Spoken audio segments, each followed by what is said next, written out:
Pentagon ने एक draft तैयार किया है चाइना के लेटेस्ट मिसाइल साइलोस का, चाइना के इंटर कॉन्टिनेंटल बैलिस्टिक मिसाइल का और चाइना के जो न्यूक्लियर वॉर हेड्स है उसको लेके। अच्छा, इससे पहले मैं अपनी बात को आगे लेकर चलूं, मैं आपको थोड़ा सा एक रिव्यू देना चाहता हूं चाइना का, कि चाइना के इस टाइम जो मामलात हैं वो किस तरफ हमें जाते हुए नजर आ रहे हैं। I have to just show you a very important map, but उससे पहले मैं आपको थोड़ा सा चाइना के हवाले से जो है वो एक बड़ी इंटरेस्टिंग चीज बताना चाहता हूं। देखिए, समझना बड़ा जरूरी है, चाइना इस टाइम जो है वो रैपिडली अपनी मिलिट्री को और अपनी सिक्योरिटी को ग्रो करने की कोशिश कर रहा है। अपने मिलिट्री आर्सनल्स को, अपने जो मिसाइल्स हैं उनको बड़ी तेजी से बढ़ाने की कोशिश कर रहा है। और ये हम सब लोगों को पता है कि चाइना अगले 10 या 15 साल में इतना ज़्यादा वेल इक्विप्ड हो जाएगा, इतना ज़्यादा अपनी मिलिट्री को तगड़ा कर लेगा कि वो ताइवान के ऊपर इन्वेजन कर सकता है। मेरे बहुत सारे दोस्त मुझे बार बार ये कहते हैं कि ताइवान पे चाइना अगले 2 साल में इन्वेजन कर लेगा, 2027 में चाइना ताइवान को इन्वेड कर देगा। मैं उनको ये बार बार बताने की कोशिश करता हूं कि चाइना नो डाउट एक बड़ा ताकतवर मुल्क है, इसमें कोई शक नहीं, लेकिन चाइना अभी भी बहुत सारी कैपेबिलिटीज को लैक करता है कि वो अगले 2 साल में ताइवान को इन्वेड करे। चाइना को प्रॉबेबली अगले 7 साल और लगेंगे, क्योंकि मैं चाइना की जो मिलिट्री, चाइना की जो इस टाइम रैपिडली जो चाइना की डिप्लॉयमेंट्स हैं उनको जो मैं देख रहा हूं, उससे मुझे भी ये अंदाजा होता है कि ताइवान को एक सेकंड में या एक दिन में या एक साल में चाइना इन्वेड नहीं कर सकता। उसके पास अभी भी वो कैपेबिलिटी नहीं है। It almost took almost 7 to 8 years, यानी प्रॉबेबली 2034 या 2035 तक चाइना इतना कैपेबल हो जाएगा कि वो ताइवान को इन्वेड करे। लेकिन अभी हमारी बात ताइवान को लेके नहीं है। अभी हमारी जो आज की वीडियो थी, हमने बात ये करनी थी कि चाइना जो है उसके हवाले से पेंटागन ने एक ड्राफ्ट तैयार किया है। और वो ड्राफ्ट है क्या, जरा सुनिएगा। चाइना के हवाले से जो पेंटागन, जो अमेरिका का एक बहुत टॉप ऑफिशियल जो डिफेंस का एक इंफ्रास्ट्रक्चर आप कह लें, जो जहां का मेन जो है वो सेंटर है अमेरिका की जो डिफेंस पॉलिसीज जहां पे बनती हैं, रिसेंटली जो है उसने एक पेपर तैयार किया है या एक ड्राफ्ट तैयार किया है जो कि प्रेसिडेंट डोनाल्ड ट्रंप को आने वाले कुछ दिनों में पेश किया जाएगा। वो ड्राफ्ट लीक हो चुका है। अब वो ड्राफ्ट लीक तो हुआ है, लेकिन उस ड्राफ्ट में कहा क्या गया है वो मैं आपको बताता हूं। अब वो ड्राफ्ट ये कहता है पेंटागन का कि China is likely to have loaded more than 100 intercontinental ballistic missile यानी ICBMs across its latest 3 silos fields and has no desire for arms control talks, according to a draft Pentagon reports which highlights Beijing growing military ambitions। ये बड़ी interesting चीज है, nuclear को लेके, China का missiles Arsenal के increase को लेके और अमेरिका के रिस्पांस को लेके। लेकिन मैं आपको एक बड़ा इंटरेस्टिंग बात बताना चाहता हूं कि इस टाइम ये सारे मामलात कह क्या रहे हैं और ये सारी बात हो क्या रही है। मैं आपको कुछ बड़े इंटरेस्टिंग चाइना के मैप दिखाना चाहता हूं और उसके बाद मैं अगली बात आपको जो है वो बताना चाहता हूं। अगली बात मैं फिर अपनी इंक्रीज करूंगा। Just give me 1 second and let me just open all of the maps, because that's how we can increase our upcoming talks, ताकि हम इस चीज़ को बड़े अच्छे तरीके से, बड़े अच्छे अंजाम से सारी मामलात को जो है वो सर अंजाम देना शुरू करते हैं। ओके, सो मैप्स इस टाइम हमारे पास खुल चुके हैं और मैं आपको कुछ बड़ी इंटरेस्टिंग चीज़ें चाइना को लेके बताना चाहता हूँ। ये आप मैप देखिएगा, ये चाइना का मैप है और ये मंगोलिया का मैप है। ओके, ये चाइना है। Okay, this is China, the beautiful and the very powerful China. ये मंगोलिया है। अब ये मंगोलिया, ये मेजर मंगोलिया है, ये रशिया है। जो ये वाला इलाका देख रहे हैं सारा, इस इलाके को कहते हैं इनर मंगोलिया, यानी इनर मंगोलिया का मतलब ये है कि ये चाइना के अंदर है। This is Chinese Mongolia. ये चाइना के पास ये सारा मंगोलिया का इलाका है, ये वाला सारा इलाका।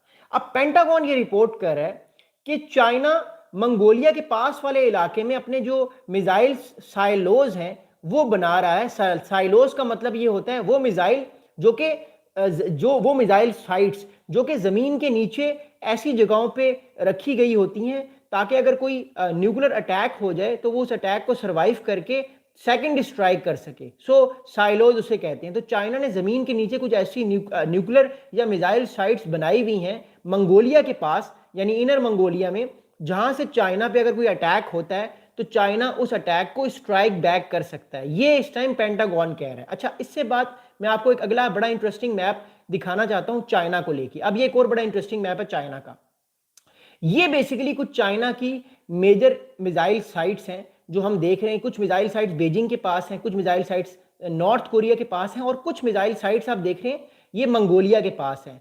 अब जो ये वाली मिसाइल साइट्स हैं, अभी हमारे पास ये इंफॉर्मेशन नहीं है कि मंगोलिया के पास यही साइट है जहां पे चाइना अपने डीएफ मिसाइल्स या जो इंटरकॉन्टिनेंटल बैलिस्टिक मिसाइल्स हैं उन बैलिस्टिक मिसाइल्स को इस टाइम छुपा के रखा हुआ है। लेकिन हमारे पास ऑलरेडी जो मिसाइल साइट्स चाइना की, हमारे पास जो डाटा है, मैं आपको उस डाटा के हवाले से जो है वो इन्फॉर्म करने की कोशिश कर रहा हूँ ताकि मैं आपको बता सकूँ कि how much China is so much sensitive. ये मैं कुछ और साइट्स आपको दिखाना चाहता हूँ।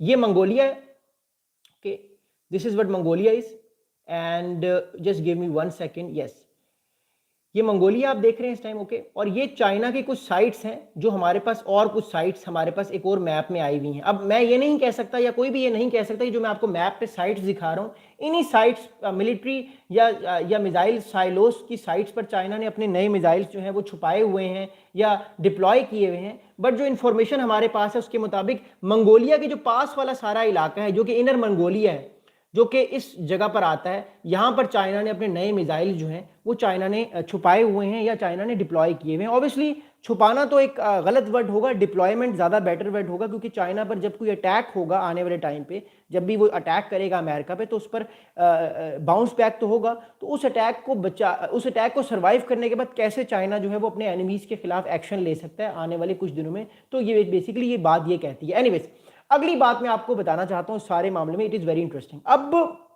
ये रिपोर्ट जो है पेंटागन की जो लीक हुई है, ये रिपोर्ट कहती है कि in particular the report said that China had likely put in more than 100 solid fuelled DF-31 ICBMs in silo fields close to China's border with Mongolia. तो जो मंगोलिया के पास, जो इनर मंगोलिया का जो बॉर्डर है, जो चाइना में इस टाइम इलाका आता है, सारा एरिया, तो ये रिपोर्ट कह रही है कि तकरीबन 100 या 100 से कुछ ज़्यादा ICBMs जिनकी रेंज तकरीबन 8000 किलोमीटर है, यानी 8000 किलोमीटर की रेंज के ये जो सारे मिसाइल्स हैं, ये मिसाइल जो हैं ये चाइना ने डिप्लॉय किए हुए मंगोलिया के पास बॉर्डर पर, ताकि अगर चाइना की जंग होती है तो चाइना जो है वो बदला ले सके और स्ट्राइक बैक कर सके, या जो है वो मिसाइल्स को दोबारा से फेंक सके। और ये न्यूक्लियर कैपेबल भी हैं, या तो ये न्यूक्लियर कैपेबल भी हैं और ये कन्वेंशनल भी हैं, तो इनको दोनों तरह से इस्तेमाल किया जा सकता है। अब मैं आपको एक और बड़ा इंटरेस्टिंग फैक्टर इस सारे मामले में बताना चाहता हूँ कि इस रिपोर्ट को अगर हम सही मान लेते हैं, जो कि ऑब्वियसली पेंटागन की एक इंटेलिजेंस रिपोर्ट है, हम इसको गलत तो नहीं मान सकते। अगर हम इस रिपोर्ट को सही मानते हैं कि जो इसकी असेसमेंट है, बिकॉज ये रिपोर्ट सिर्फ असेसमेंट्स ही होती हैं, हम 100% इनको सही या गलत नहीं कह सकते। These all are the assessments which is obviously made by the higher intelligence officers in US।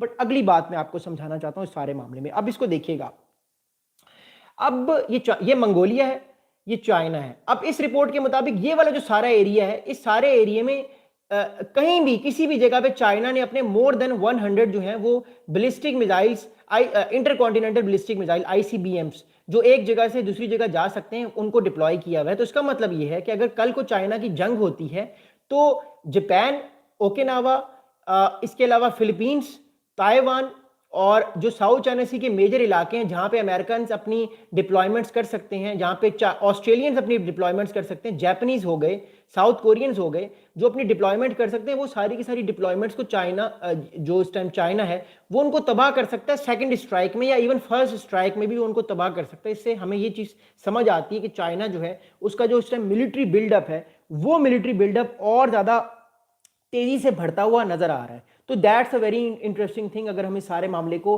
जो है वो आगे लेकर जाते हैं और अगर हम इस सारे मामले को ऐड करते हैं तो it's a very interesting thing. अगली बात, ये रिपोर्ट क्या कहती है?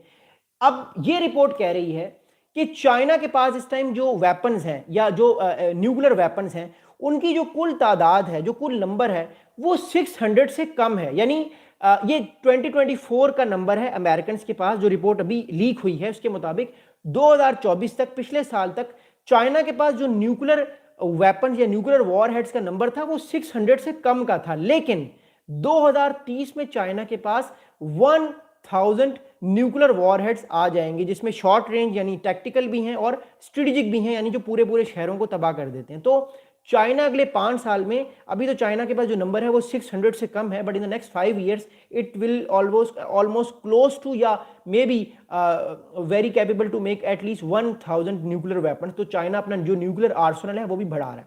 अमेरिकन की ये असेसमेंट है, जो पेंटागन की असेसमेंट है, वो ये है कि चाइना जूं जूं अपने न्यूक्लियर वॉरहेड्स या जो अपने इंटरकॉन्टिनेंटल बैलिस्टिक मिसाइल्स की कैपेबिलिटी को बढ़ाएगा, चाइना अमेरिका से न्यूक्लियर मिसाइल्स को कम करने पे या होल्ड करने पे कोई टॉक नहीं करेगा। आपको याद होगा एक ट्रीटी थी, start treaty, new start treaty भी फिर बाद में साइन की गई ओबामा साहब के भी टाइम पे। बट उन ट्रीटीज का मतलब ये था कि रशिया और अमेरिका ये दोनों जो अपने इंटरकॉन्टिनेंटल बैलिस्टिक मिसाइल्स हैं इनकी रेंजेस को भी कम करें और अपने मिसाइल्स को भी कम करें, लिमिटेड करें, ज़्यादा ना बढ़ाएं, जिससे जो आर्म्स रेस है दुनिया में वो ना बढ़े और जिससे न्यूक्लियर वॉर का खतरा भी कम हो।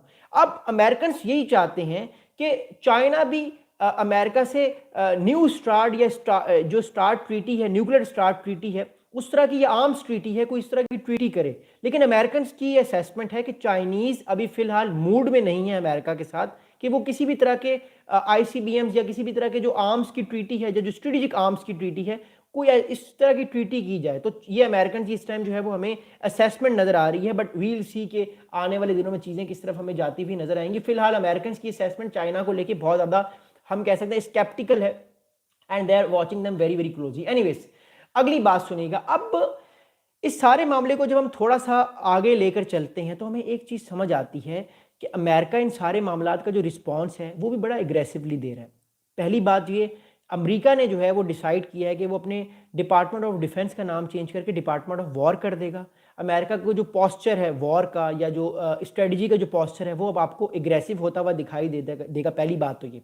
दूसरी इंटरेस्टिंग बात इस सारे मामले में हमें ये नजर आती है कि Taiwan, Philippines, Japan, south Korea और अमेरिका के जितने और एलाइज हैं, ऑस्ट्रेलिया हो गया, इवन इंडिया, ये कंट्रीज अपना मिलिट्री जो बजट है, इनका मिलिट्री बजट आपको अब ज़्यादा बढ़ता हुआ दिखाई देगा। बिकॉज अमेरिका नहीं चाहता कि उसके एलाइज का मिलिट्री बजट तो कम रहे जबकि अमेरिका अपना मिलिट्री बजट बढ़ाता रहे। सो प्रेशर इन कंट्रीज पे भी है, जिससे हमने देखा कि India, Japan, Australia, south Korea, Japan और ताइवान, इन कंट्रीज़ ने फैसला किया है कि ये अपने मिलिट्री बजट्स में, इवन फिलीपींस ने भी फैसला किया, मार्कोस जूनियर ने, कि वो अपने जो मिलिट्री बजट्स हैं वो मिलिट्री बजट्स बढ़ाएंगे और उसको 10 टाइम्स, 4 टाइम्स, 3 टाइम्स इंक्रीज करेंगे ताकि ज़्यादा से ज़्यादा उनकी जो है कैपेबिलिटीज़ बढ़ती हुई नजर आए। So that's also a very valid point, we have to understand that, जो आने वाले दिनों में हमें नजर आएगा। लेकिन यहाँ पर एक और चीज़ समझना बड़ा ज़रूरी है और वो ये चीज़ ज़रूरी है कि क्या अमेरिका लड़ाई में खुद शामिल होगा। अगर कल को कोई चाइना की लड़ाई होती है तो क्या अमेरिका खुद शामिल होगा?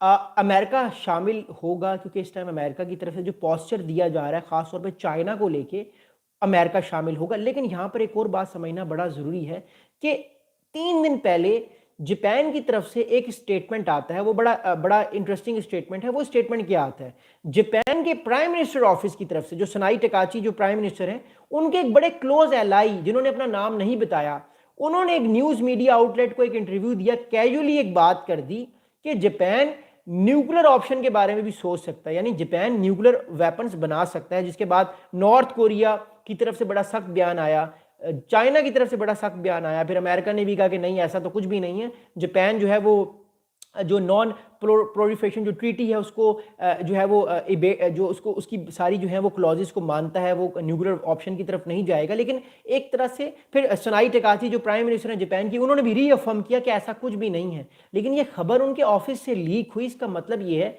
कि जापान भी चाइना को लेकर बड़ा एग्रेसिव है और उसको भी ये खतरा है कि जंग जो है वो बस होने वाली है, वक्त का तयन जो है वो चाइना ही करेगा। लेकिन ये बात तय है कि साउथ चाइना सी या पैसिफिक में जो है वो अगले 10 साल में हमें एक बड़ी जंग जो है वो दिखती हुई नजर आ रही है। और ये जो जंग होगी पैसिफिक की, ये हमें ज़्यादा से ज़्यादा लैंड पे कम और समुद्र में ज़्यादा, सी में ये जंग हमें आने वाले वक्त में ज़्यादा बड़े तादाद में दिखती हुई और बढ़ती हुई नजर आ रही है, जिसमें हो सकता है कि नॉर्थ कोरिया भी हिस्सा ले, हो सकता है इसमें रशियंस भी हिस्सा लें। So anything can happen. Anyways, moving forward, अब इस सारे मामले का अगर हम इसकी सारे मामले को अगर हम समराइज करते हैं, सारे मामले को अगर हम आगे लेकर चलते हैं और देखने की और अंडरस्टैंड करने की कोशिश करते हैं, तो एक बात हम लोगों को समझ आती है कि अमेरिका के इस टाइम 2 इलाके जहां पर अमेरिका इस टाइम फोकस करने वाला है। एक तो साउथ अमेरिका, जिसको हम लैटिन अमेरिका कहते हैं आम जबान में, वहां पे अमेरिका की डिप्लॉयमेंट ज़्यादा है, और दूसरा वेस्टर्न पैसिफिक या इंडो पैसिफिक आप कह सकते हैं,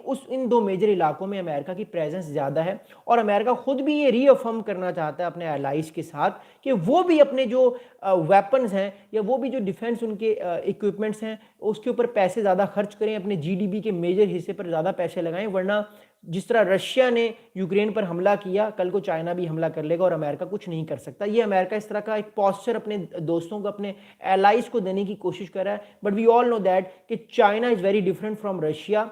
अमेरिका रशिया को जो है वो अपने मुकाबले में कहीं नहीं देखता, लेकिन अमेरिका जो है वो चाइना को अपने मुकाबले में देखता है। So that's a very very important thing to understand. But apart from that, जो चाइना का intercontinental ballistic missile system है वो आपको बढ़ता हुआ नजर आएगा, और जवाब में अमेरिका की तरफ से भी नए नए वेपन्स आपको नजर आएंगे। हम एक नए न्यू जो पोस्ट कोल्ड वॉर, एक न्यू कोल्ड वॉर या कोल्ड वॉर 2.0 के एक नए न्यूक्लियर ईरा में आ चुके हैं, जहां पे कंट्रीज कोशिश कर रहे हैं कि वो ज़्यादा से ज़्यादा, मोर इंपॉर्टेंटली जो है वो आप कह सकते हैं कि डिफेंस पैक्ट्स करें, या ज़्यादा से ज़्यादा जो है वो अपनी मिसाइल्स की रेंजेस को इंक्रीज करें और ज़्यादा से ज़्यादा इंटर कॉन्टिनेंटल बैलिस्टिक मिसाइल और क्रूज मिसाइल्स की तरफ जाएं और उनको इतना ज़्यादा न्यूक्लियर बना दें ताकि जो डिटरेंस लेवल है वो आने